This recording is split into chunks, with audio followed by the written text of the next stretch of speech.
Assalamualaikum warahmatullahi wabarakatuh to all my fellow lecturers. So our main project title is Investigation of Electrochemical Cells and the Determination of Thermodynamic Functions through EMF Measurements at different concentrations. Electrochemistry is the study of how chemical energy is converted into electrical energy through redox reactions. So in galvanic cells, spontaneous reactions create a voltage known as EMF, and this experiment investigates how changing the concentration of zinc and aluminum ions affect the EMF of two electrochemical cells.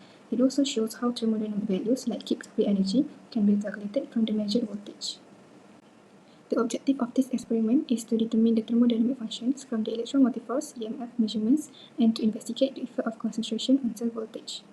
For the chemicals and apparatus part, the chemical used are metal strips, which are 2 aluminum, 2 zinc, and 2 silver strips. The electrolyte solution used is silver nitrate solution, which is 1 molar. And for the aluminum nitrate and zinc nitrate solutions, 1 molar, 1 times 10 to the negative 2 molar, 1 times 10 to the negative 4 molar, 1 times 10 to the negative 6 molar, and 1 times 10 to the negative 8 molar are used, respectively. And for the apparatus used, there are 250 milliliter beakers, 2 thermometers, a voltmeter, a salt bridge, 4 250 milliliter volumetric flasks, 2 rubber corks, a copper wires with clips, and dropper. Next, for the procedure part, we first set up the half cell where the zinc strip is immersed in 1 molar zinc nitrate and the silver strip is immersed in 1 molar silver nitrate. And the strips are cleaned with the sandpaper.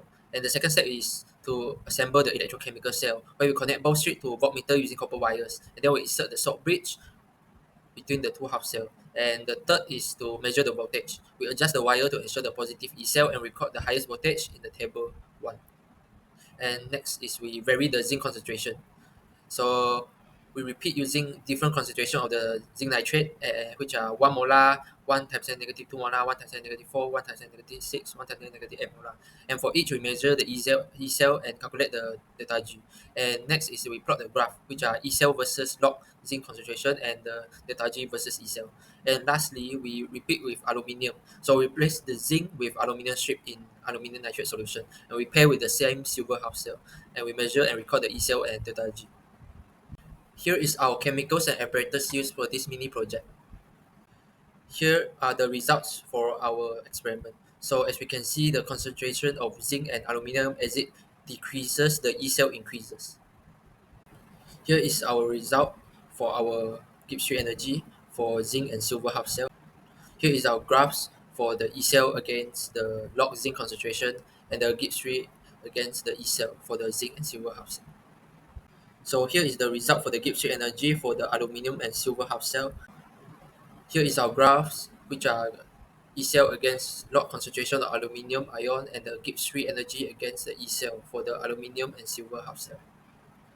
So for the discussion part, the electromotive force is the energy potential produced by an electrochemical cell or by changing the magnetic field. So an electrochemical cell is a device that can generate electrical energy from the chemical reaction.